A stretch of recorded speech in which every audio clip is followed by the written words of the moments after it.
ஒரு கம்ப்யூட்டர் நிறுவனத்தில் தரை துடைக்கும் வேலைக்கு ஒருவன் விண்ணப்பித்திருந்தான்.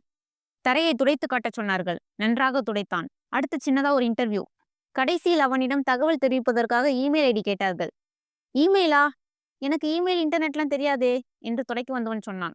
கம்ப்யூட்டர் நிறுவனத்தில் வேலை பார்க்க விரும்புகிறவனுக்கு இமெயில் இல்லையா? ச்சே என்று அவனை அனுப்பிவிட்டார்கள். வேலை இல்லை என்றதும் அவனுக்கு என்ன செய்வதென்றே தெரியவில்லை. கையில் 10 ரூபாய் இருந்தது.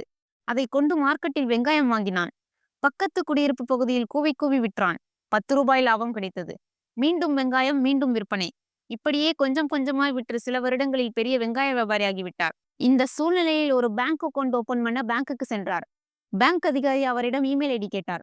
வியாபாரி இமெயில் ஐடி இல்லைன்னு சொல்ல, இமெயில் இல்லாமலே இந்த காலத்துல இவ்வளவு முன்னேறி விட்டீர்களே, உங்களுக்கு மட்டும் இமெயில் இன்டர்நெட் எல்லாம் தெரிந்திருந்தால் என்று ஆச்சரியமாக கேட்டார். அதெல்லாம் தெரிந்திருந்தால் ஒரு கம்ப்யூட்டர் நிறுவனத்தில் தரை துடைத்துக் கொண்டிருப்பேன் என்றார் வியாபாரி. வாய்ப்புகள் விலகும் போது கவலைப்படாதே. எல்லாம் நன்மைக்கே என்று எண்ணி தொடர்ந்து முயற்சி செய்தால் மிகப்பெரிய வெற்றி உனக்காக காத்திருக்கும்.